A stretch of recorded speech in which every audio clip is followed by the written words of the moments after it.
Now, we took a long-term view with the UNDP in relation to this event because we are anxious that it's not just a conference, it's more than that, that there's a legacy, that out of this we get some activity, some actions.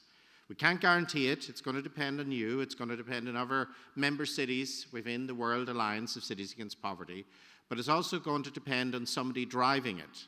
And we as a city alone can't do that. So we've looked to City Mart and Sascha Haselmayer to actually help us drive that. So Sascha's going to talk about City Mart and what we hope will happen practically in terms of those kind of partnerships, the right partnerships, tackling the right problems with a long-term view of results. Sascha.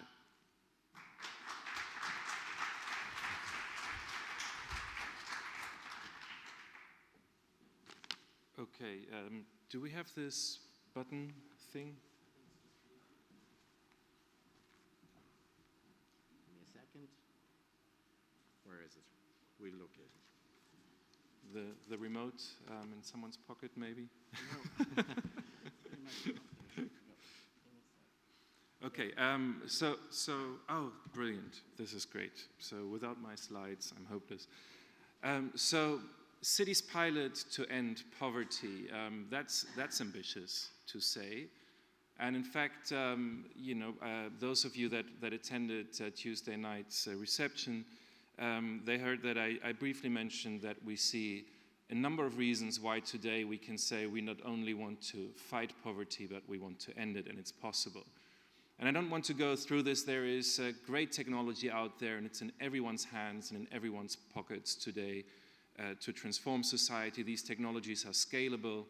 We have cities that understand they no longer can work in isolation, but they need to collaborate and form part of a marketplace together. But I think very importantly, we have an attitude change in the business community that government is not just there to be sold to. Government no longer just wants to buy stuff and see then whether it works or not, but that actually companies have developed business models and service models that share the success of their technologies and their solutions. But one of the main challenges with this is why so few of these technologies scale. Where is the Intel or the Google or the Facebook of urban services, of city services? It doesn't exist. We don't yet have a kind of global shared bicycle operators. Just to give you an idea, the global market leader for mobile parking solutions in cities operates in about 24 cities. That's quite good for a company. They're the world leader, the most successful one.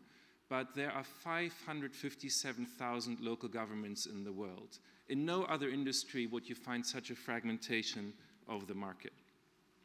So City Mart is an impact organization. We seek to connect city needs and the global and social innovations that can solve them. But it's really a system. We've looked at this. We've looked at creating a system that empowers the local efforts in Guadalajara, in Dublin, and other cities on a global scale to actually, whoops, sorry, that wasn't intended. Got me and this remote. Are we going to? Okay, let's see. So we actually try to create a system to support cities and solutions to find each other and to scale and to have a more open and fair marketplace. And the results are dramatic. The results are much faster deployment of solutions and services to our citizens.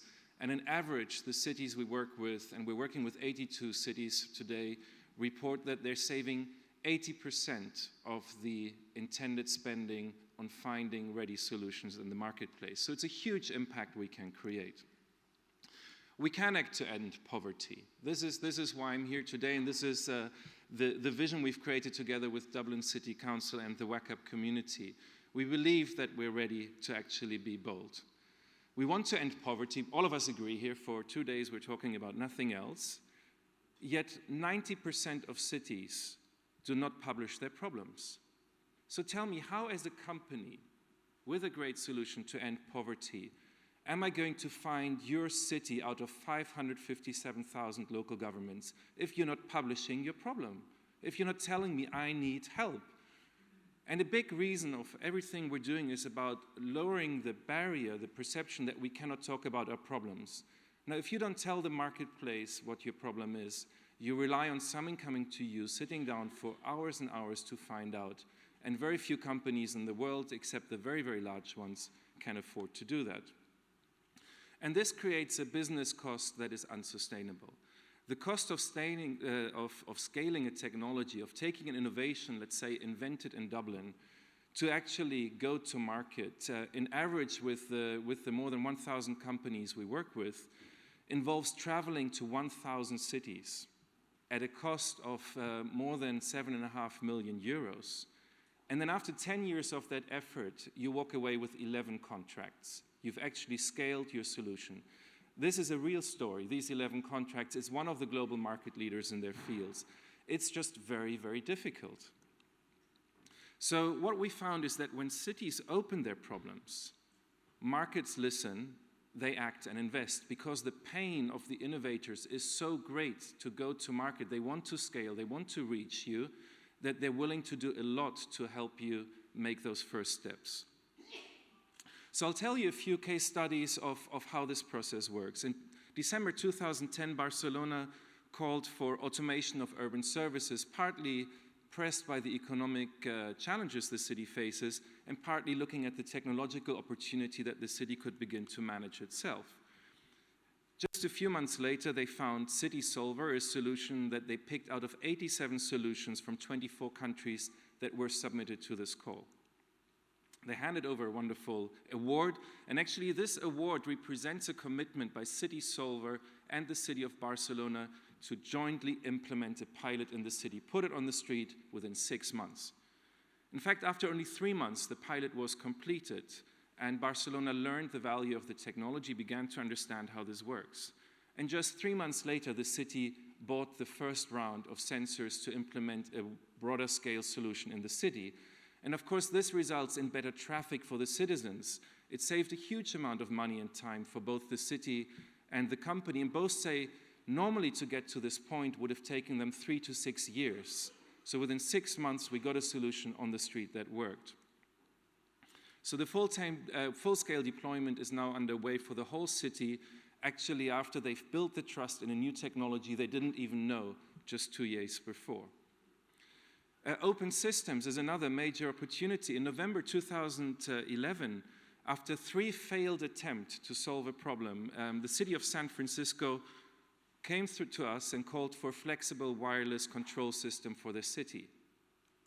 A what? A flexible wireless control system for our city. What the hell is that? Well, it is in fact the urban internet, because in many cities we're upgrading lighting systems, and the wireless control systems are all designed to turn the lighting on and off. Now, it turns out that no company in the world has an open wireless control system that allows you to do other things with it. And the city just didn't want to accept that for 25 years they built a lighting system that is not flexible. So they found, 5 months later, they announced that Paradox Engineering, a small company from Lugano in Switzerland, was the provider that had the best technology in the marketplace out of 59 entries from around the world. 3 months later, they deployed a pilot, and this pilot is not just about turning lighting on and off, but suddenly we have a system that is dealing with smart meter reading, with gunshot monitoring, with street surveillance, with security, with all kinds of aspects of services in the city.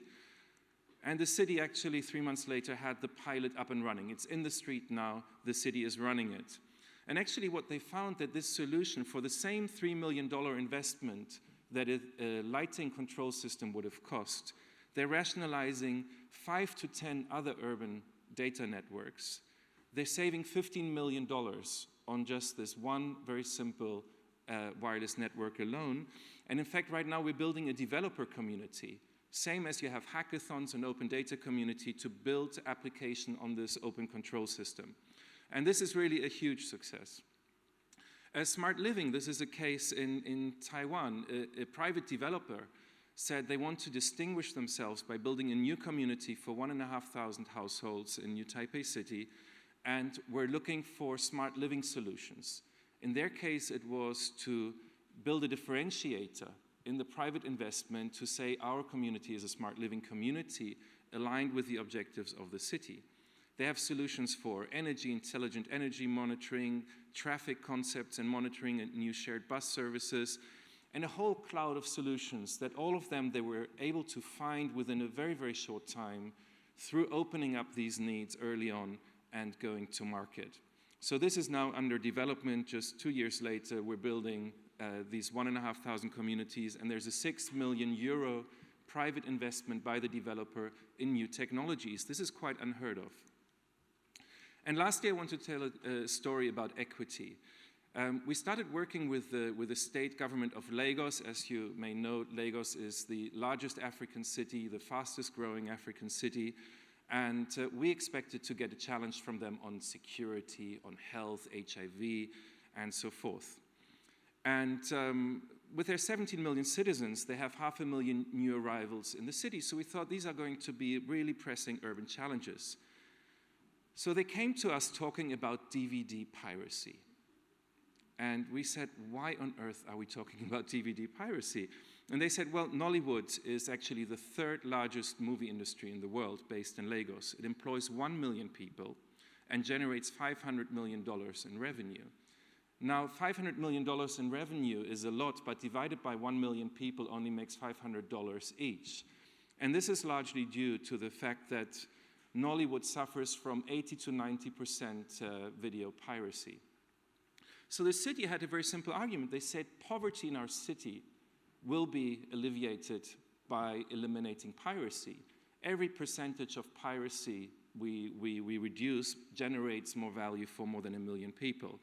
So the challenge was, how do we do this? And if we reduce piracy by 50%, we generate 1 million jobs at much higher percentage of income. So they ran the challenge on video piracy. It was very hard to find a solution, but in the end they found a solution, a small technology company from Hawaii, from Honolulu. Who would have thought? Here they came together, making a joint commitment to act also with Nollywood Workshops, another NGO, out of 38 entries from around the world. Just a few months later, they began visioning and implementing these solutions. And today we have a program in place, a $1 million pilot program in place to train filmmakers to invest in a new distribution model and to create a 100% transparent and accountable public film financing model. This is extremely important in Nigeria, that actually you can trust the distribution of public funding into that industry. So in short, together with Dublin City Council and the WACA partners, we believe that this model can work and that we need to come out of our closet to publish our problems and ask the market for help, and we will deliver the commitment by the market. So we invite you jointly to act on this. We're looking not for 900 WACAP cities to come forward. We'd love that, but we think some of you are leaders, some of you want to act, some of you are hungry, and we're looking for the 30 cities that are most committed to take this step forward. So the program works very much like I explained this. We are going to, over the coming months, we're going to talk to cities, we're going to go through a number of steps to find the commitment like we do in our other programs. The cities are jointly going to publish each city one call for solutions on an issue, an opportunity to end poverty. We have a wonderful and very powerful research resource to discover solutions, to motivate those solutions, not just for you to see what is out there, but each solution that is submitted comes with a commitment to act in your city, to make that same kind of joint investment as we've done in other places. And together with you, the cities will find 150 solutions that best match their challenges, the most promising solutions, and we'll meet again here in Dublin on very kind invitation by Dublin City Council to bring the cities and the solutions together to make this commitment to action, to implement this. Because our goal is that in 2014, 30 cities will pilot 30 solutions, and that we're going to share these solutions at the next WACAP forum to really learn how this works and to move into scaling up, because so many of us here have talked about how do we make a bigger impact from talking about this. So I will end with the same way as on Tuesday, that I believe that Poverty is not about treating it. We have to be careful not to talk about how do we treat poverty as a chronic disease. Poverty can be ended, and we have the means here just alone in this panel to achieve a lot of this. Thank you.